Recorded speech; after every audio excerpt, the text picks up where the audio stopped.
পুলিচৰ ৰিটেন কেতিয়া হ'ব মই ভাবো যে ফেব্ৰুৱাৰী মাহ নহলে মাৰ্চৰ প্ৰথম ভাগতেই আমি অসম পুলিচৰ কনিষ্টবল সকলৰ পৰীক্ষাৰ ৰিটেন টেষ্টৰ কাম আমি সমাপন কৰিম আজি বহু সময় আপোনালোকৰ পৰা নলওঁ গণতন্ত্ৰ দিৱস অহাকালি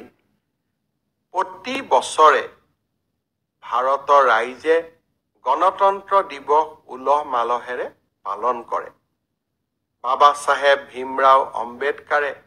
আমাক যিখন সংবিধান দি থৈ গৈছিল যিখন সংবিধানে স্বাধীন ভাৰতৰ বিকাশৰ আটাইতকৈ ডাঙৰ আধাৰ নিৰ্মাণ কৰিছিল সেই সংবিধানখনক গ্ৰহণ কৰা দিনটোকে আমি গণৰাজ্য দিৱস হিচাপে পালন কৰো মই ভাবো এই গণৰাজ্য দিৱসে আমাক সংবিধানৰ প্ৰতি আকৌ এবাৰ আমাৰ দায়িত্ব কৰ্তব্য সোঁৱৰাই দিব আৰু সংবিধান প্ৰদত্ত অধিকাৰৰ লগতে সংবিধানে আমাৰ বাবে লিখি থৈ যোৱা কৰ্তব্যসমূহ পালনৰ বাবেও আমি প্ৰচেষ্টা ৰাজ্যখনৰ মুখ্যমন্ত্ৰীজন যেতিয়া বিদেশলৈ যায় তেতিয়া তাত কোনেও পৰ্যটন কৰিবলৈ নাযায় স্বপ্ন এটাই থাকে ৰাজ্যখনৰ বাবে আমি কি কৰি যাব পাৰো ৰাজ্যখনৰ বাবে আমি নতুন কি কৰিব পাৰো আৰু সেই স্বপ্নৰ সন্ধান কৰিয়ে যোৱা ৩.৫ বছৰ মই কাম কৰি আছো আৰু তেনেকৈ কাম কৰি যাম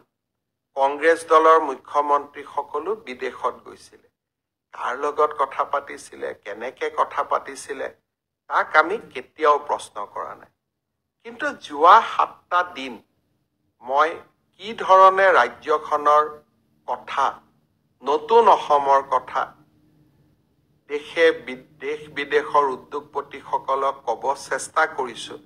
তাক আপোনালোকে সকলোৱে ছ'চিয়েল মিডিয়াৰ জৰিয়তে প্ৰত্যক্ষ কৰিছে আৰু সেইকাৰণে মই সদায় ভাবো যে সমালোচনা আলোচনা যিয়েই নহওক কিয় মোৰ কামে প্ৰমাণ কৰি গৈ আছে আৰু প্ৰমাণ কৰি গৈ থাকিব যে অসমক এক নতুন দিগন্তলৈ লৈ যোৱাৰ যি প্ৰতিশ্ৰুতি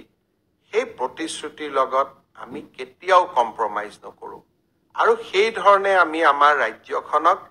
আগুৱাই লৈ গৈ থাকিম